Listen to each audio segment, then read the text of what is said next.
मैंने उनसे पूछा कि ये डॉक्टर साहब ये परवेज मुशर्रफ के साथ क्या मसला है आपका, आप तो हमारे कौमी हीरो हैं। तो उन्होंने उसको एक बहुत नाकाबिले बयान किस्म की गाली दी। मैंने जब गौरी मिसाइल की रेंज जो है वो 5000 किलोमीटर करने की कोशिश शुरू की और प्रोजेक्ट के लिए जब मैंने उनसे फंड्स मांगे तो उन्होंने कहा अच्छा इसका मतलब है तुम इसराइल को टारगेट करना चाहते हो, तो हमारा तो दुश्मन इंडिया है। शायर मशरिक अल्लामा इकबाल ने मस्जिद अक्सा का दौरा किया और फिर बार बार वो एक ही बात कहते रहे अपने साथियों को, मुस्लिम लीग के साथियों को भी और आलम इस्लाम के हुक्मरानों को भी ये कहते रहे कि कभी अमेरिका और बरतानिया पे एतमाद ना करना। और ख़ास तौर पे उन्होंने मुसलमानों से कहा कि फ़लस्तीन के बारे में जो अरब बादशाह हैं इनके ऊपर कभी एतबार ना करना, ये आपके जो मुफादात हैं उनका तहफ़्फ़ुज़ करने के काबिल नहीं है। मुसलमान मुल्क या किसी मुसलमान हुक्मरान ने ये जुर्रत की कि वो उनकी अमली मदद करे, अपनी फ़ौज उनकी मदद के लिए भेजे। नारेबाजी तो सारे कर रहे हैं, हम भी कर रहे हैं, आप भी कर रहे हैं और तकरीरें भी बहुत हो रही हैं, लेकिन उनकी मदद इसलिए नहीं हो रही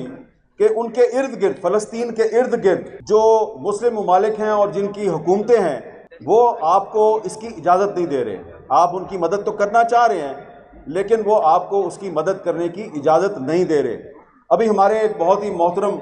साथी ने यहाँ पे कहा कि कम से कम गौरी मिसाइल का रुख ही इसराइल की तरफ कर दो। भाई आपको पता होना चाहिए कि गौरी मिसाइल का रुख इसराइल की तरफ करने की कोशिश की थी एक आदमी ने, उसका नाम था डॉक्टर अब्दुल कदीर खान। और ये जो बात मैं आपको बताने लगा हूँ ये खुद मुझे डॉक्टर अब्दुल कदीर खान साहब ने बताई। मैंने उनसे पूछा कि ये डॉक्टर साहब ये परवेज मुशर्रफ के साथ क्या मसला है आपका, आप तो हमारे कौमी हीरो हैं। तो उन्होंने उसको एक बहुत नाकाबिले बयान किस्म की गाली दी और कहा कि मैंने जब गौरी मिसाइल की रेंज जो है वो 5000 किलोमीटर करने की कोशिश शुरू की और प्रोजेक्ट के लिए जब मैंने उनसे फंड्स मांगे तो उन्होंने कहा अच्छा इसका मतलब है तुम इसराइल को टारगेट करना चाहते हो, तो हमारा तो दुश्मन इंडिया है, तो ये 1500 या ज़्यादा से ज़्यादा 2000 किलोमीटर से आगे तुम नहीं जा सकते। तो हुजूर बात तो करना बड़ा आसान है कि गौरी मिसाइल का रुख इसराइल की तरफ कर दो, लेकिन जिसने करने की कोशिश की उसको तो आपने इबरत की मिसाल बना दिया। ये बात मैं इसलिए कर रहा हूँ यहाँ पे कि इस वक्त भी मौलाना फजलुर रहमान साहब और सिराजुल हक साहब को पता है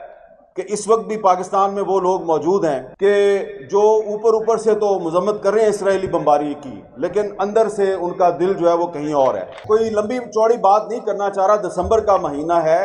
और दिसंबर का महीना इसलिए इम्पोर्टेंट है कि दिसंबर 1931 में शायर मशरिक अल्लामा इकबाल ने मस्जिद अक्सा का दौरा किया।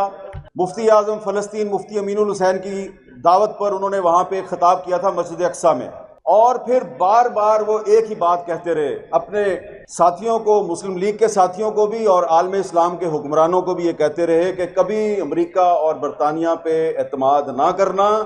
और ख़ास तौर पे उन्होंने मुसलमानों से कहा कि फ़लस्तीन के बारे में जो अरब बादशाह हैं इनके ऊपर कभी एतबार ना करना, ये आपके जो मुफादात हैं उनका तहफ़्फ़ुज़ करने के काबिल नहीं है। और ये बात आज सही सच साबित हो रही है। इस वक्त मैं किसी अरब बादशाह का नाम नहीं लेना चाहता कि वो तुम तो बहुत कुछ कर सकते हो लेकिन तुम नहीं कर रहे। हम बहुत से अरब बादशाहों के नाम ले सकते हैं जो सिर्फ ज़बानी बयानात तो जारी कर रहे हैं लेकिन अमली तौर पे उन्होंने कोई मदद नहीं की फ़लस्तीनियों की। हमें सबसे पहले अपने घर का जायज़ा लेना चाहिए कि आपके अपने घर में क्या हो रहा है। अब आप यहाँ पे इतना बड़ा आपने इज्तिमा किया है, यहाँ पे आप अच्छी तकरीरें होंगी, करारदादें मंजूर होंगी, लेकिन आज पाकिस्तान की जो इस वक्त मौजूदा हुकूमत है इससे ये पूछने की ज़रूरत है कि आप बार बार जो ये कहते हैं कि मसला फ़लस्तीन का हल 2 स्टेट सॉल्यूशन है, 2 रियासती फार्मूला, तो ये पाकिस्तान की कौन सी पार्लियामेंट ने ये फैसला किया, कहाँ पर ये फैसला हुआ कि 2 रियासती सॉल्यूशन जो है वो मसला फ़लस्तीन का हल है। और क्या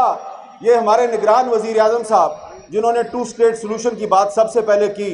मतलब पता है आपको 2 स्टेट सॉल्यूशन का मतलब क्या है? मतलब ये है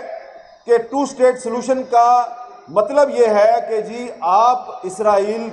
का जो वजूद है उसको तस्लीम कर लें और इसराइल को भी तस्लीम कर लें और ये जो गज़ा और दरियाए उर्दन का जो मगरबी किनारा है इस तरफ जो फ़लस्तीन है यहाँ पे एक फ़लस्तीनी रियासत कायम कर दें। तो ये 2 स्टेट सॉल्यूशन है। अब मैं इस 2 स्टेट सॉल्यूशन को क्यों मुस्तरद करता हूँ, मैं इसके क्यों खिलाफ हूँ? पहली बात तो यह है कि पाकिस्तान इसराइल को तस्लीम नहीं करता और दूसरी बात वो ये है کہ بانی پاکستان قائد اعظم محمد علی جناح نے 1948 میں جب اسرائیل کو تسلیم کیا گیا تو اس ٹو اسٹیٹ سلوشن کو انہوں نے مسترد کر دیا. ان کو جب یہ کہا گیا کہ آپ اسرائیل کو تسلیم کریں تو انہوں نے انکار کر دیا، اور قائد اعظم نے خط لکھا امریکی صدر ٹرومین کو، اور اس خط میں یہ کہا کہ اسرائیل ایک ناجائز ریاست ہے، آپ اس کی سپورٹ بند کر دیں. تو لہٰذا اگر آج پاکستان کی کوئی حکومت ٹو اسٹیٹ سلوشن کو سپورٹ کرتی ہے یا کہتی ہے کہ مسئلہ فلسطین کا حل ٹو اسٹیٹ سلوشن ہے، تو اس طرح وہ دراصل اسرائیل کو تسلیم کرنے کی بات کر رہی ہے، اور ہم اس کو تسلیم نہیں کرتے. ہم سمجھتے ہیں کہ اسرائیل دراصل فلسطین ہے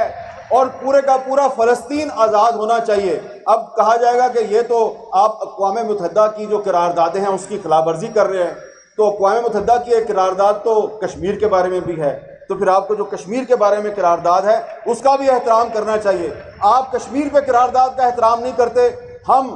اسرائیل اور فلسطین پہ اقوام متحدہ کی قرارداد کا احترام نہیں کرتے، اور یہ ایک اعلان کرنا چاہ رہے ہیں. میں اجازت لینے سے پہلے یہ ضرور بتانا چاہوں گا کہ یہ جو باتیں میں نے کی ہیں قائد اعظم کے حوالے سے، ہو سکتا ہے کہ کچھ لوگ جو ہیں وہ کہیں کہ یہ تو سنی سنائی بات ہے. یہ سنی سنائی بات میں نہیں کر رہا، یہ مولانا زاہد الراشدی صاحب کی کتاب ہے مسئلہ فلسطین پہ، اس میں یہ ساری باتیں موجود ہیں، اور یہ بھی اس میں ایک پورا چیپٹر ہے کہ جو ٹو اسٹیٹ سلوشن ہے یہ پاکستان کی پالیسی نہیں ہے. نگران وزیر اعظم ٹو اسٹیٹ سلوشن کو تسلیم کر سکتا ہے، ہم نہیں کرتے. کچھ ہی دیر میں چند سیکنڈ کے بعد